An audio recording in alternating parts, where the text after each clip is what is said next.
Hey, James Stig here with Phoenix Home Inspections. Try to usually give you tips and tricks on how to diagnose, fix stuff. So today I'm working on a hot tub.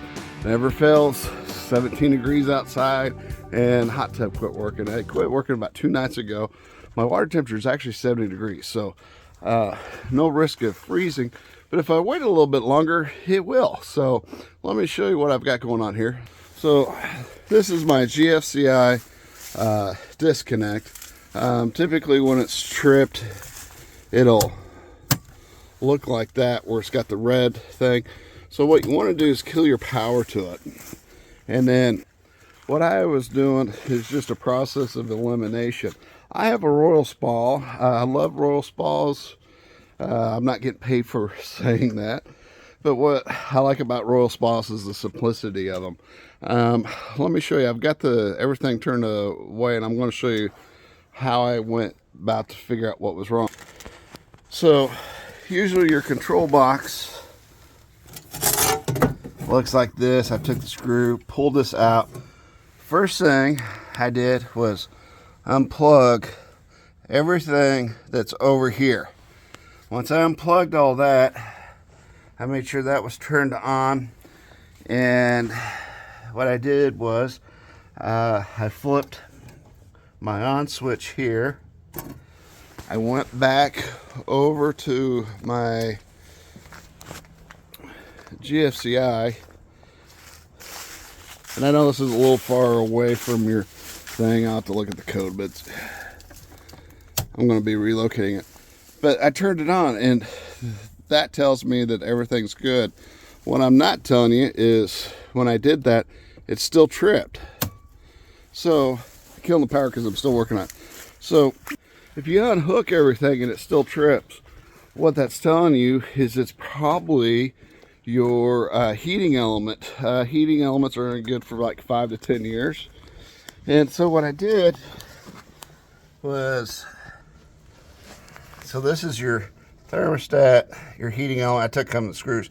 You've got a hot and a negative wire there. I just took the hot off. Main thing is when you kill the power before you do this, unhook that. I turned it back on, and then it didn't trip.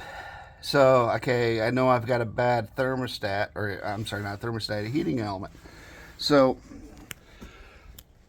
I went ahead and left that on, and then I plugged everything back in, went back to my GFCI, turned it on, and guess what? It tripped. So what I did was reset it, came over here, and just from a process of elimination, I just started unplugging all the different components. And then literally what it is you've got an ozonator, all of your pumps. I've got a blower, another one, and then a circulation pump.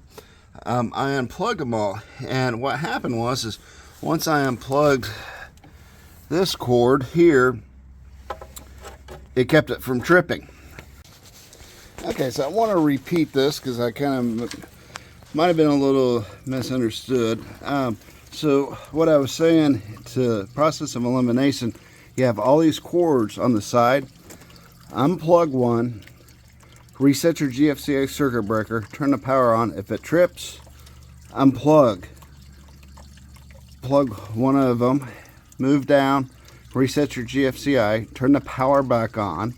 If it trips, unplug. Keep going until it stops tripping, and then whatever stops tripping, note that cord, put it off the side, and then reset it, the power at the GFCI, turn the power back on as you plug in the other ones. I like turning the power off before I plug something in and turn it back on.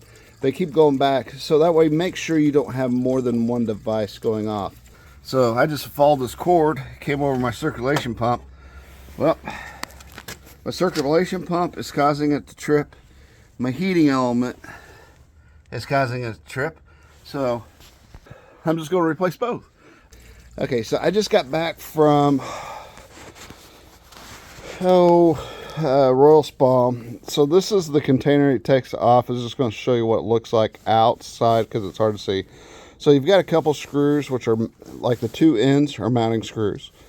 This one is where those like thermocoupler or thermostat, those tubes lay on, and it has a heat shield with a nut. And then these two are your terminals, but if you loosen this big screw out, this big screw, push them down, slide it out, this is what you're looking at. Now what I did discover, because I bought the factory slides in a lot better versus a aftermarket. They're a little taller and they're a pain to put in and take out. So I've already got this switched out, so I'm going to go ahead and put everything back in. So I made sure I had everything plugged in on the side. You can see the hot and the negative for the heating element. I've got all that connected. I've got my circulating pump. I had to replace my hose clamp. It's always best to make sure you've got extra hose clamps. Just if you got a pool or hot tub, just keep some around handy. That metal one broke apparently when I released it, because it's old. I mean, this thing's probably 30 years old. But I've opened up all my valves. If I didn't mention it earlier, shut all your valves before you ever unhook your plumbing, any plumbing, so that way you don't lose all your water. Now, my one valve that was over here had a leak, so that's why it's pretty wet there, and it actually drained my hot tub down a couple inches.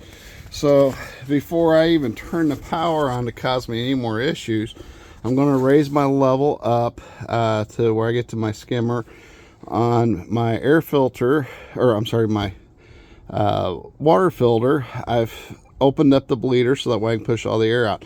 So once this thing gets filled up, I can turn that off, turn my hose off, turn the power on. We'll see what we got. So I'll come right back here in about 20 minutes. Okay, moment of truth. I've got the all turned off.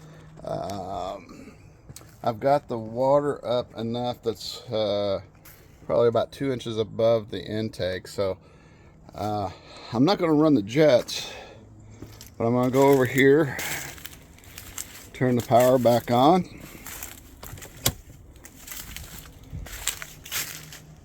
I'm going to come over here. Moment of truth. See if this money is worth it. So you heard the click where it engaged. I did not hear it trip.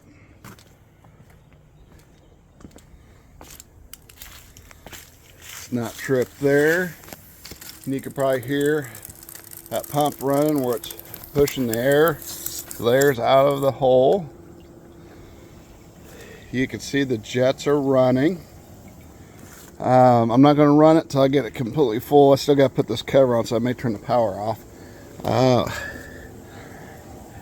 In the 4 hours, it dropped down to 62 degrees. So if you do have issues in the middle of winter, you do have time, but it just depends on whether or not you've got lines that are exposed that's not getting heat.